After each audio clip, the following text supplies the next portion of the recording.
With William McNeill, I wish to return to one of the modes of interpretation we've examined so far, and that's naturalism, the sort of 20th century inheritor to the materialism of the Enlightenment.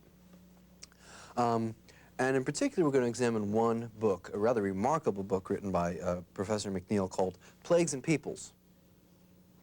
This text was published in 1976, and it's a wonderful example of, like most of his texts, a work of the broadest possible scope and scale.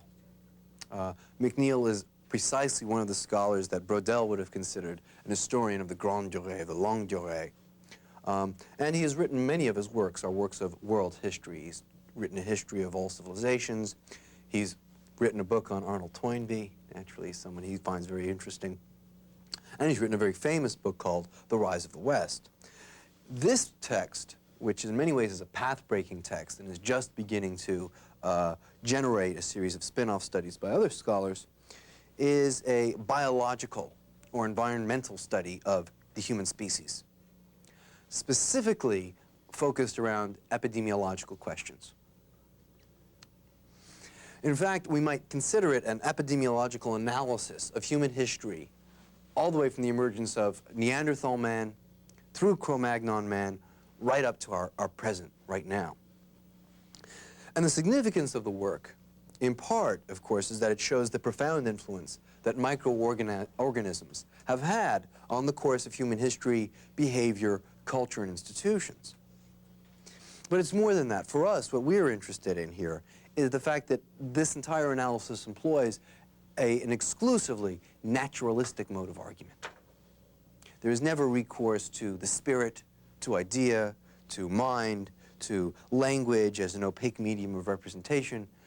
Humans are treated as part of an ecological niche, are seen as part of a biological continuum or spectrum of entities.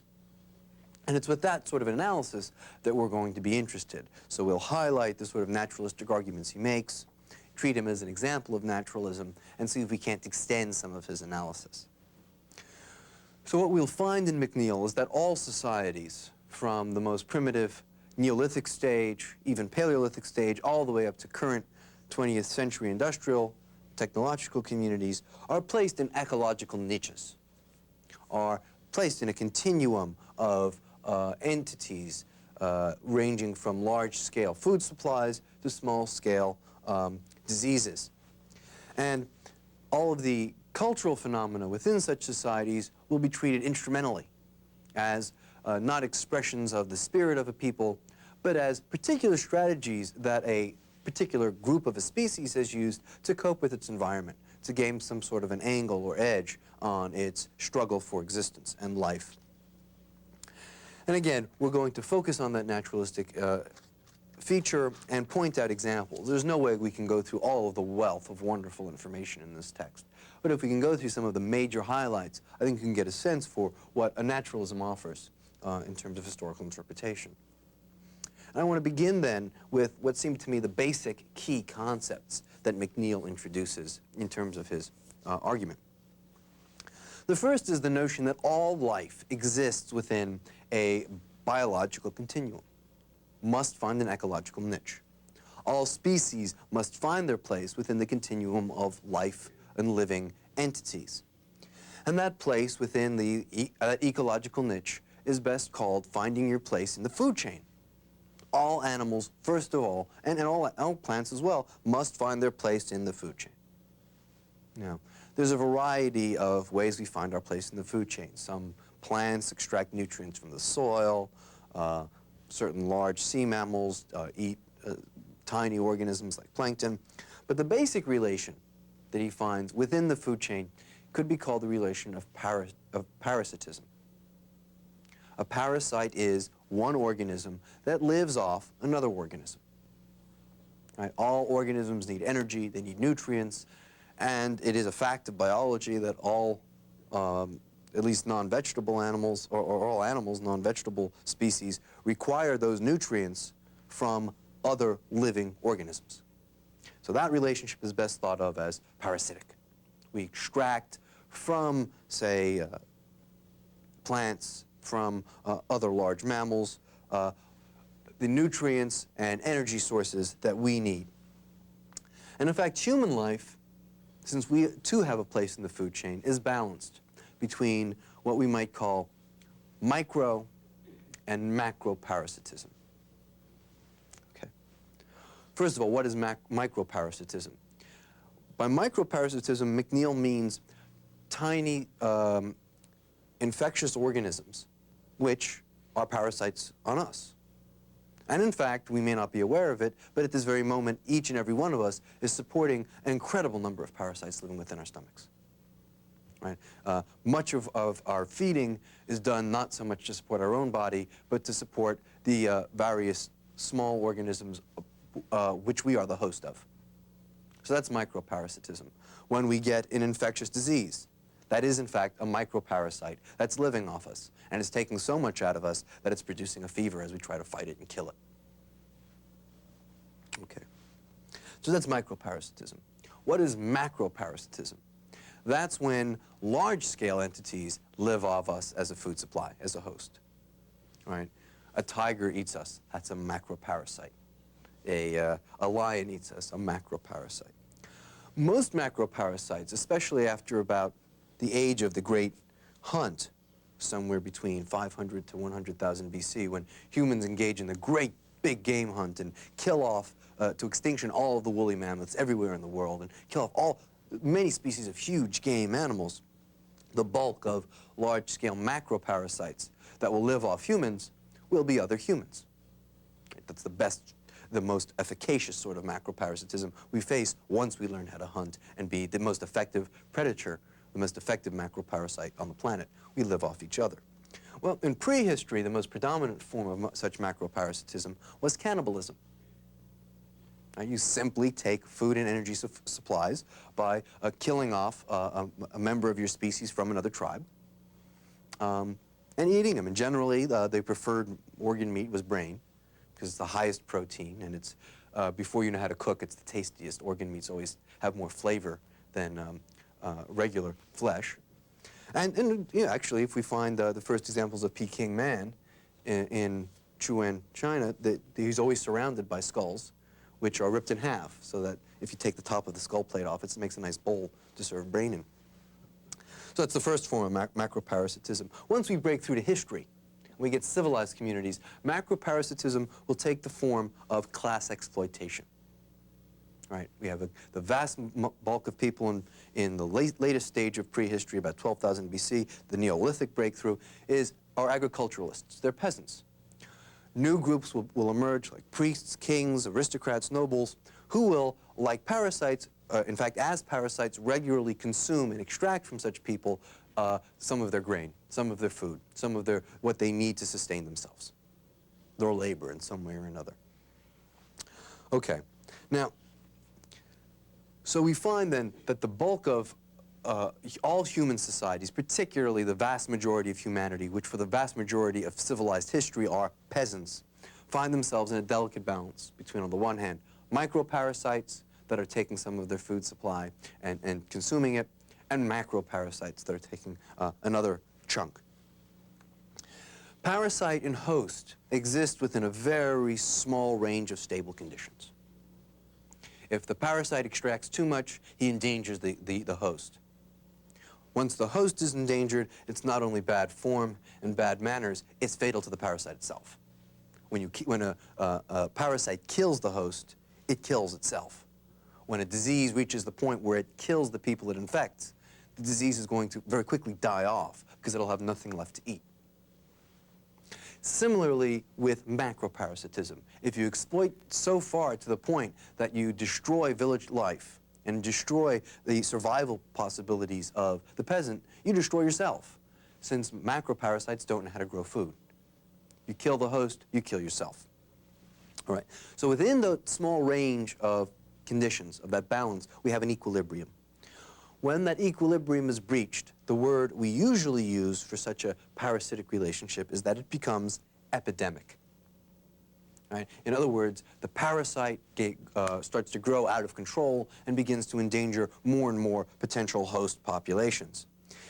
And that, of course, as we know, can be fatal. If it's not epidemic, the parasite relationship is generally considered endemic, in which we have a fairly stable and, to some extent, mutually satisfactory relationship. Okay. Now, with regard to our species considered as a whole, the fundamental breakthrough for our species was the development of language. Language not as an expression of the human mind and sensibility, but as simply a straightforward means of communication. Communication which allowed us to divide up labor and organize our tasks. That big game hunt required the development of language, whereby I could tell you, you drive that boar around the tree, I'll be at the other side with a spear, we'll make a circle around it and poke it. Right? That communication meant that a very small, frail, fragile animal, which humanity really is, relatively weak jaws, we're not armed to do combat with much of anything, can, through its cooperation, kill the largest animals in the world. The lion, the elephant, even earliest Paleolithic man figured out through a division of labor how to kill elephants. You get them excited, you make them chase you one after another, then you get them to a swamp, you run into the swamp, if they're stupid enough and you scream behind them, they'll follow you, and then they're stuck in a swamp, and they can't get out. You let them sit there, throw spears and rocks at them until they're dead, cut them up into pieces, and you've got elephant steaks for quite a while. American Indians killed buffalo originally before they had the horse by driving them to the edge of a cliff. Then they would jump off the edge of a cliff when they were in a stampede, because no one wants to go face to face with a buffalo. And then you had buffalo for quite some time. So it's the development of that language as a medium of cooperation and communication which allowed us to become the ultimate predator on the planet, and with respect to the planet and the rest of the biological continuum, the most effective parasite. In fact, it's at that moment which there is the potential of us becoming not only an endemic parasite, but an epidemic parasite. One that might, as some threaten today, kill off the host. Okay. The breakthrough to history occurred sometime around 12,000 BC with the domestication of plants and animals in the Neolithic stage of development. Okay, Neolithic means New Stone Age. And it's the period in which, for the first time, we start settling in villages and learning how to grow certain basic grains. What this does, however, in biological terms, is curtail the vast variety of species that had existed. Consider how you grow grains. First, you plow the fields, which kills off the vast bulk of plant species that existed in the field. Then you plant. When you're done planting, you weed. You kill off all, basically what happens in Neolithic agriculture is you kill off all forms of life that are not your food source. Right? So we would have found primitive grains growing next to weeds and trees and Brussels. We kill everything else that's not the primitive grain. And then we privilege that grain as it becomes more developed. The more bread-producing forms of it we come to favor over the others. So from the very beginning, the development of the Neolithic stage means a curtailing of the biological continuum dramatically.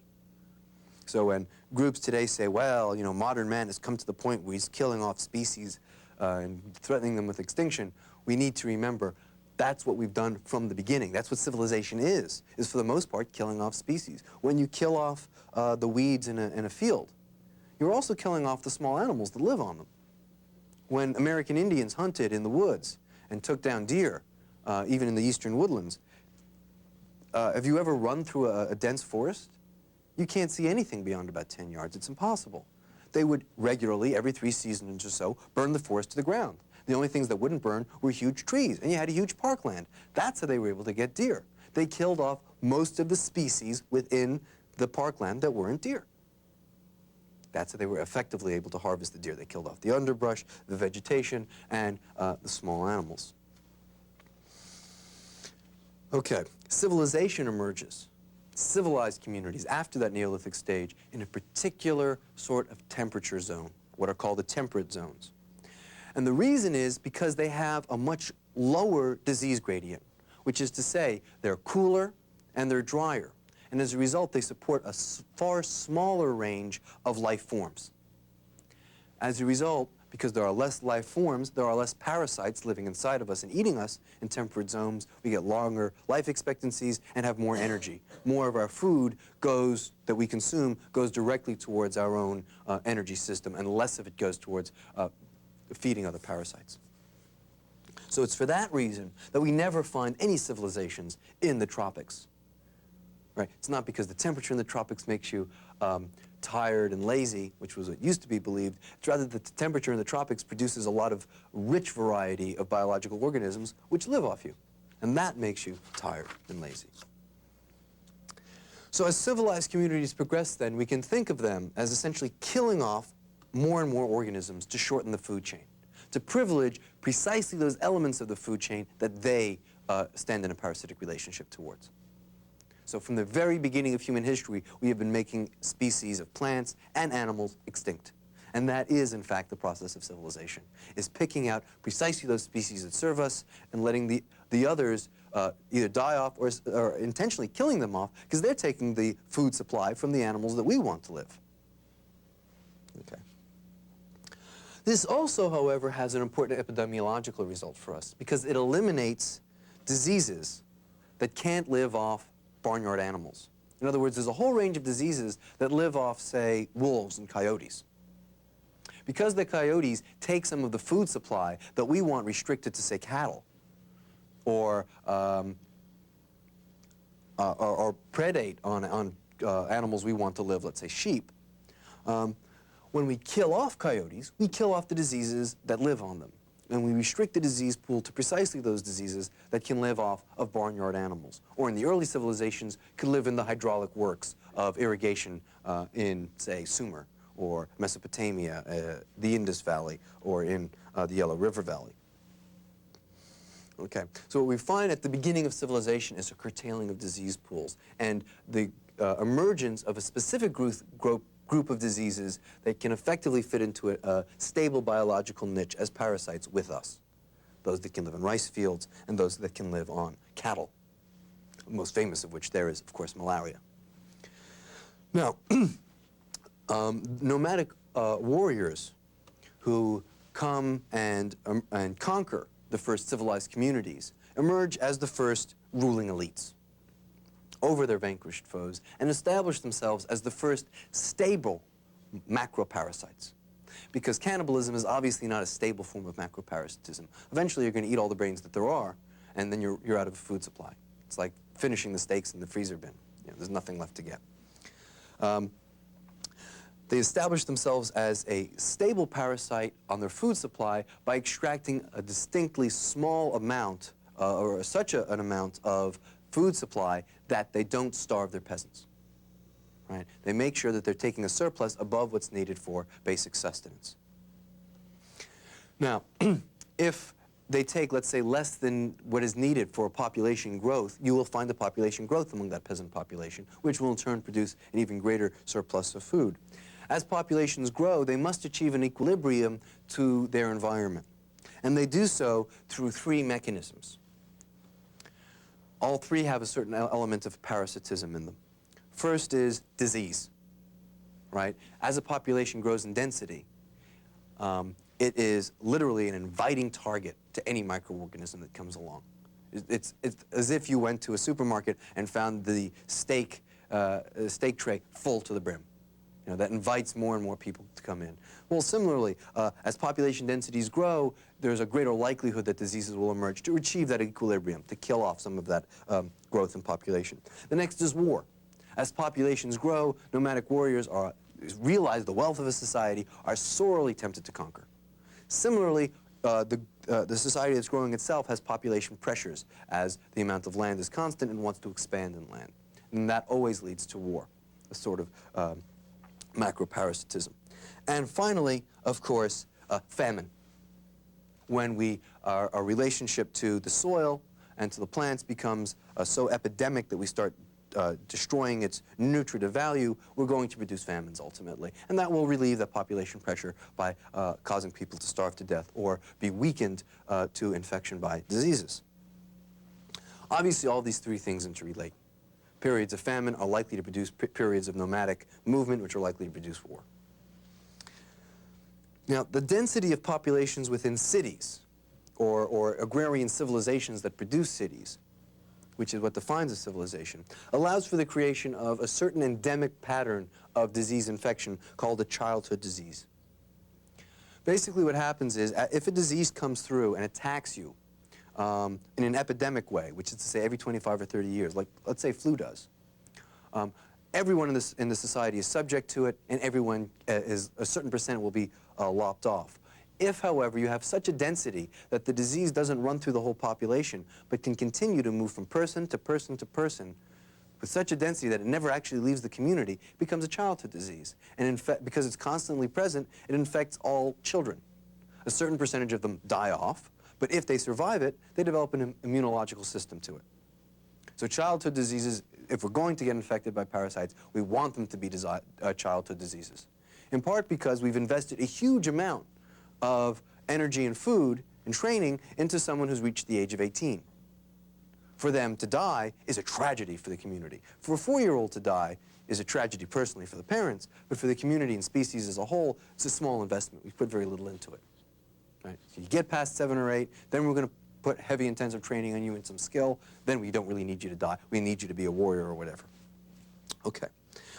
Now, the flip side of this is, before people understand epidemiology, childhood diseases are unconscious biological weapons, right? Each of us that have gone through childhood diseases carry that disease within us. We're immune to it. If we meet someone who's never come across it, we are a biological weapon, and we will kill them. Absolute certainty. And we'll see that becomes extremely important in history at some point.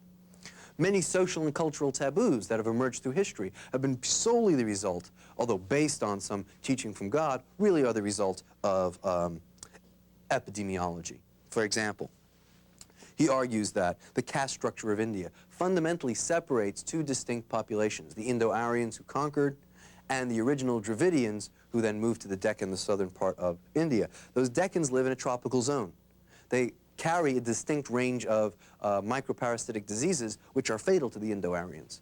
Therefore, the Indo-Aryans developed a caste structure which literally precludes touching between the 2 castes. And if they do touch, the Indo-Aryan must immediately, when he touches an untouchable, undergo an incredible act of ritual purification for his soul. Forget the soul. He actually dips himself in water and washes himself off, and washes off all the diseases. That's how it evolved. Similarly, things like the choice of which hand you eat with in Islam, which again represents the left side of God and the right side of God, probably emerges from the fact that before toilet paper you use one hand. That carries the organisms from your digestive tract. You don't want to eat with that hand, you eat with the other hand. Similarly, kosher rules of kosher may have their origin in the fact that before the development of ovens, when you roasted food, you may not have destroyed, say, trichinosis in pork. So it may have been quite dangerous to eat it. Similarly with snails and other things which are prohibited by the Jewish and Islamic kosher codes. Okay, I want now to turn to the confluence of civilized disease pools. By roughly before the time of Christ, there are 4 distinct disease pools that emerge on the basis of the 4 major civilization centers, each of which has evolved into a niche with its own particular microparasites. And these are the Middle East, Mesopotamia, the Mediterranean basin, Greece and Rome, the subcontinent of India, the Ganges and Indus River valleys, and of course the Cynic civilization in China. About 100 AD, finally there is a breakthrough of trade and exchange between all 4 of these zones. And the result is all of these distinct disease pools are unified, so that we swap diseases back and forth, we come to share them, and of course initially the result is going to be a dramatic die-off rate. Right? As Mediterraneans come in contact with diseases they'd never seen before, a huge number of them are going to die off, and similarly around the world.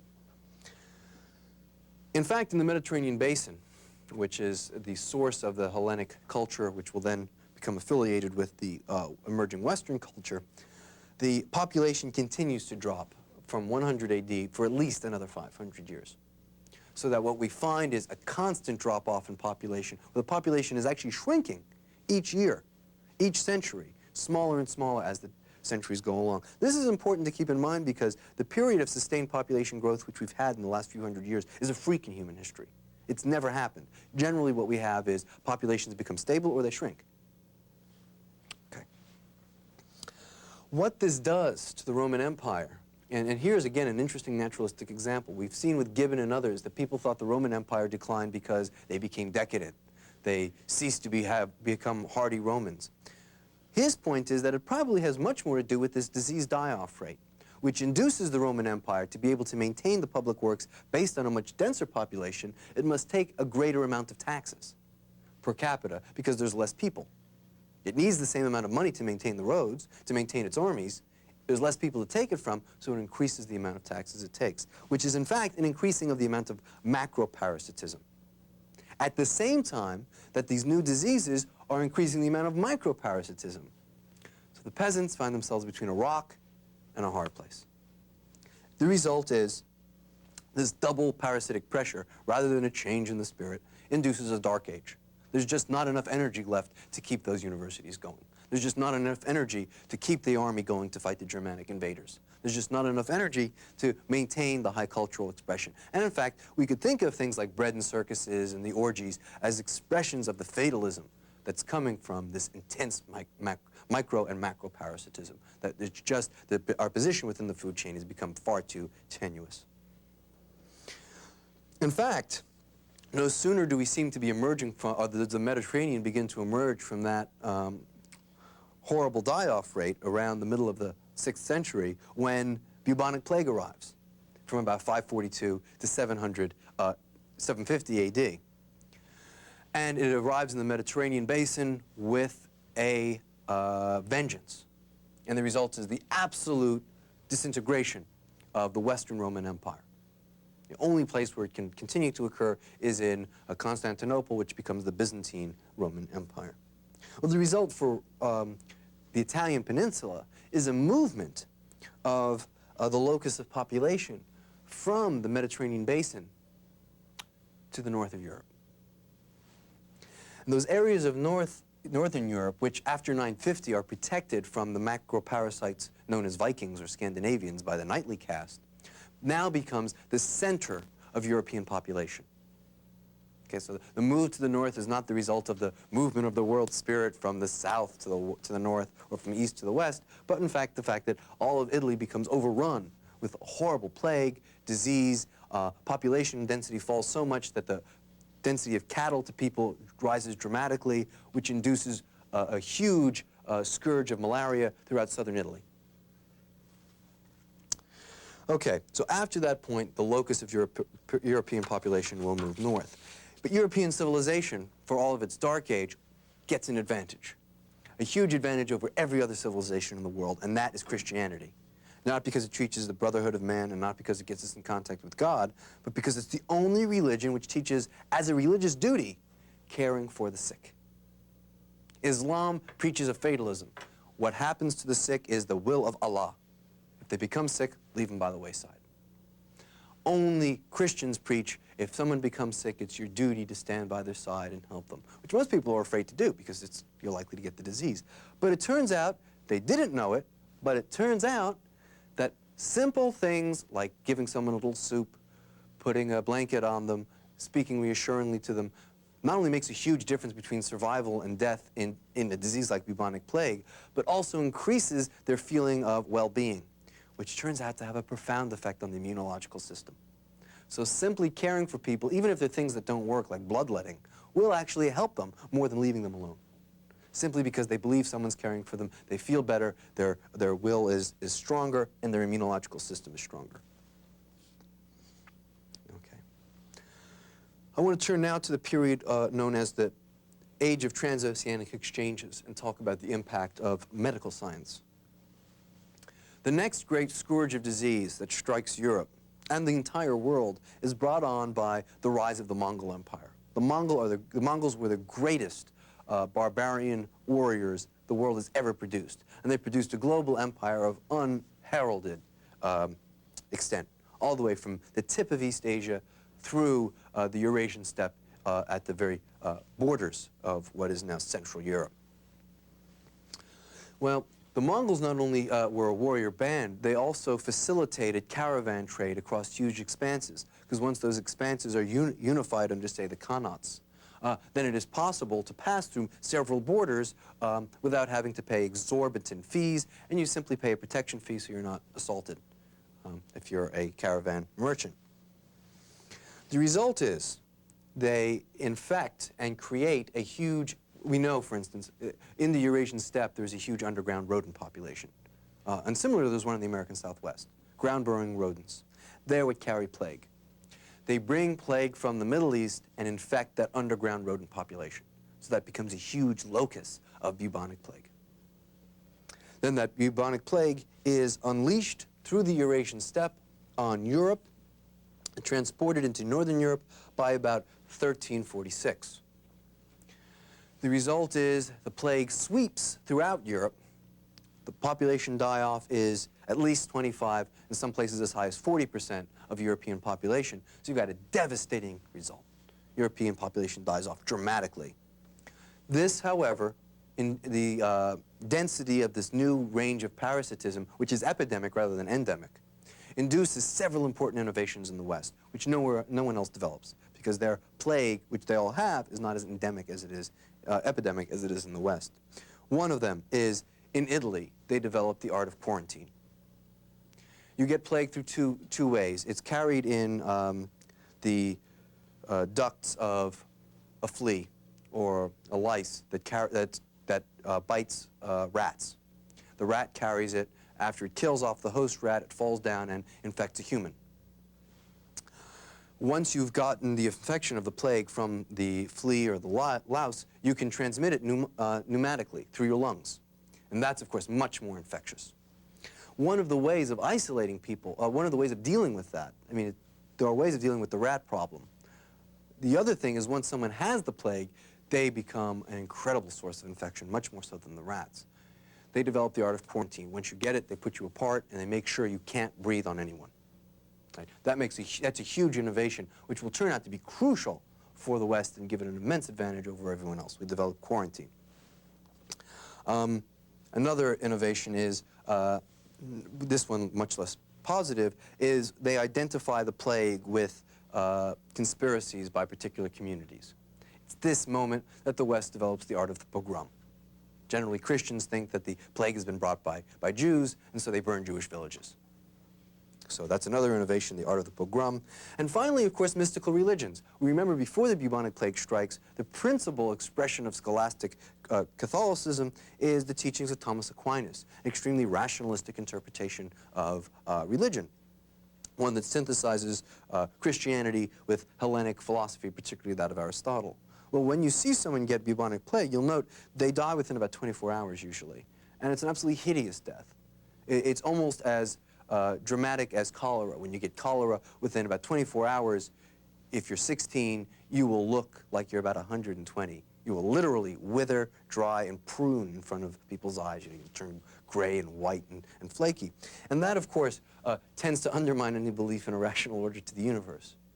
The result is the growth of mystical religious movements, which had previously not been particularly popular.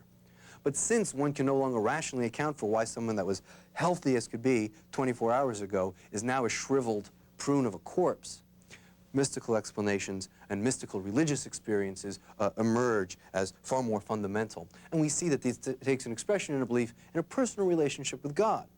Protestantism, in fact, may be the result of bubonic plague, a long-term result of it. And finally, of course, a lifestyle change that emerges is a reemergence of hedonism. Eat, drink, and be merry, for tomorrow you shall die. You may die. And we see this in literary expression in The Masque of the Red Death by Edgar Allan Poe. And there were, in fact, when villages got infected by plague and believed they weren't going to make it, they just instituted huge orgies in Saturnalia for days, knowing that they were probably all going to die quite soon. Anything goes. Well, there are certain other structural changes as a result of disease. The first is changes in property and freedom rules. Specifically, up to that point, most Neolithic farmers, and by the way, most peasants are still in the Neolithic stage, then and now, existed into the relationship of serfdom. They were quasi-slaves. And the reason was there was a shortage of land, an excess of people, and the best deal you could get was to promise to be someone's semi-slave if you could have the right to work on some land. Now that's changed. There's an excess of land and a shortage of people. So those farmers turn to the lords and say, we are not going to take it as semi-slaves. This is the new deal. We'll give you a certain amount in terms of rent, and then you leave me alone. And you leave my daughter alone, and you leave my wife alone. The droit de seigneur, in most places, begins to decline. And we begin to get the emergence of a new form of property, personal property, proprietary property, as opposed to what was previously called suzerainty. I have a right to the land because my granddaddy used to work for you on it. And that produces the emergence of capitalism. Well, we beat the plague in the West, not through the Pied Piper, but actually through two things. First of all, a shortage of wood throughout Northern Europe, because it's been overconsumed and overcut down to clear fields, cutting down the range of species, changes construction patterns. We can no longer build houses out of wood because it's just too expensive. There's just not enough of it to go around, and what there is being used for shipping. What that means is that we start building houses out of stone. Now, the way we got plague was, it was carried in a flea that lived in a small black rat, which was an excellent climber. The rat would live in wooden houses, climb up the walls, and live in the thatched roofs. When the rat died, the flea fell off the rat and landed on a baby, a person, whoever. And if that happened, you got the plague. Well, we ceased to have those houses. We start building the houses of stone when wood's too expensive, and slate roofs when thatching's obviously not going to cut it. As a result, the rats can't climb that, and the black rats move out to the field. In turn, the next innovation is when we get a new rat population. The Norwegians help us solve plague by bringing in the Norwegian gray or brown rat, which is huge compared to the black rat.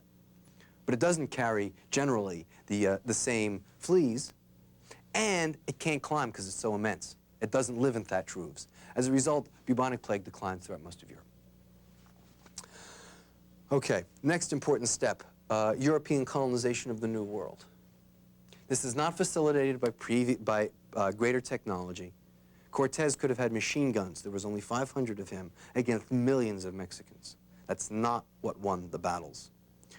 Because in fact, most of the Aztecs and Incas, those great empires, are about at the level of the Roman Empire, and they're probably quite a match for any European country.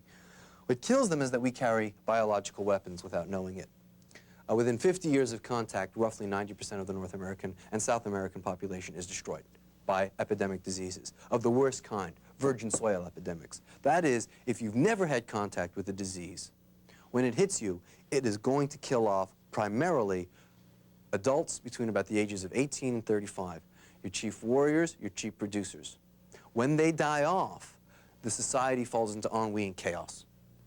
Moreover, in the eastern woodlands, when they die off, since tribes are not united under some larger structure, if my tribe has lost 70% of its warriors, the next tribe says, now's a good time to kill off the rest of them and take their land. So this rapid spread of diseases is further facilitated by a break out of war throughout North and South America among Indian tribes.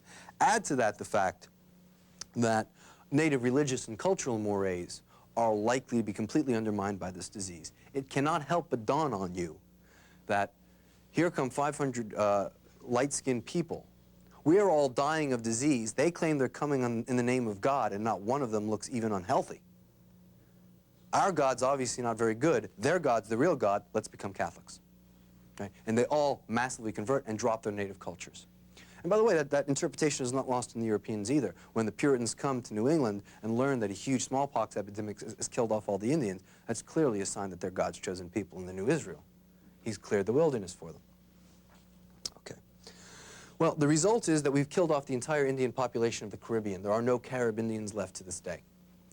What we need to do is find a new, since the Europeans plan to be the macroparasites to a host population, we need to find a new host population. And that is found in one of the densest disease pools in the world, the tropics of Africa. Africans have every disease you could possibly imagine. They're immune to most of them. They're immune to certain forms of malaria, smallpox, yellow fever. Bring them over, replace the native population, and in fact that helps kill off the native population because they bring with them yellow fever and malaria, which had not existed in the New World, and they become now the hosts for the European macroparasites. Now, what changes the balance fundamentally of world populations is, around the 17th century, the breakthrough to medical science. Since that point, the West has been able to stay one step ahead of mutations within the microorganic world. Which is to say, once we develop a vaccine for, say, some sort of flu, very quickly, that organism that produces the flu is going to mutate and continue to mutate until it finds a way to beat the vaccine. But we have, since that time, been able to stay ahead, just one step ahead of every mutation. So as soon as we find any mutation, we get a vaccine for it and an antibody.